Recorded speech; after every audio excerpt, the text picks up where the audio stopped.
Mostra muito bem a força das águas em movimento em toda a sua potencialidade.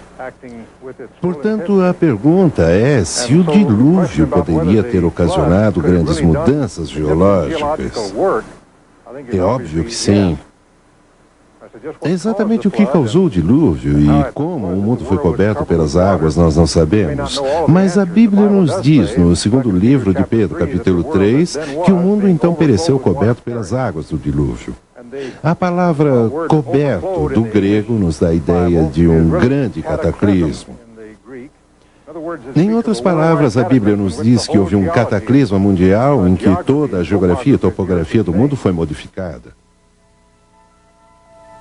Do Grande Canyon, passamos a outra sepultura em massa de fósseis, os filões de carvão. No fundo da terra, o ouro negro pode ser cavado.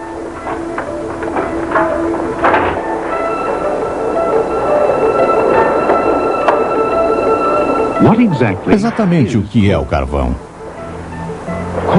São resíduos de enormes massas de material vegetal enterrado. Em muitos locais, o ingrediente principal foi lascas imensas de casca de árvores antigas enormes. Comprimidas e carbonizadas, esses resíduos pretos chegam a ser hoje uma fonte valiosa de energia.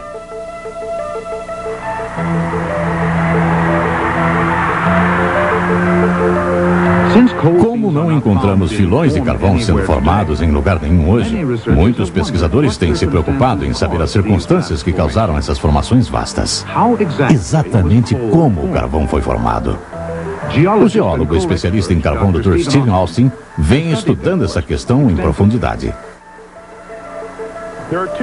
Existem duas teorias sobre a origem do carvão. Uma teoria é a do Pantanal e a segunda é a do dilúvio. A teoria do Pantanal sugere que as plantas que vemos formando esse carvão se formaram há milhões de anos em pantanais. O acúmulo de material vegetal formou uma camada grossa de turfa, e essa foi se tornando mais compacta com o passar do tempo e endureceu formando essa rocha que chamamos hoje de carvão. A segunda teoria é a do dilúvio. Sugere que as plantas que formaram o carvão não cresceram no local, mas foram transportadas de um outro local. Em outras palavras, foram trazidas até lá pela força da água. Os depósitos de carvão são sempre encontrados em sedimentos depositados na água e comumente estão associadas a quantidades enormes de fósseis marinhos.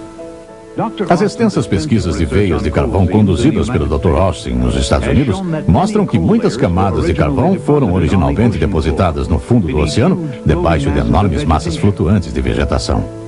Esses tapetes de detritos flutuantes se compunham de florestas de árvores e plantas arrancadas pelas raízes da terra num dilúvio catastrófico maciço, sob condições como ocorreram do dilúvio de Noé. Matéria vegetal encharcada de água, especialmente incluindo cascas de árvores despregadas dos troncos, foram para o fundo debaixo das esteiras de detritos vegetais flutuantes quando empurradas por ventos, ondas e correntes. Muitas camadas de detritos vegetais foram acumulando dessa forma e, subsequentemente, foram enterradas debaixo de sedimentos argilosos que mais tarde se tornaram rocha dura. Como resultado desse depósito do dilúvio, em alguns casos fósseis de troncos de árvores se encontram enterrados em vários ângulos diferentes e se projetando através das camadas grossas de carvão e outros sedimentos. Mas quanto tempo leva para transformar as plantas em carvão? A maioria das pessoas acha que leva milhares ou milhões de anos para se formar o carvão. Mas isso não é verdade. A ideia que o carvão leva um longo período de tempo para se formar não tem comprovação geológica, porque realmente podemos formar o carvão no laboratório num curto período de tempo.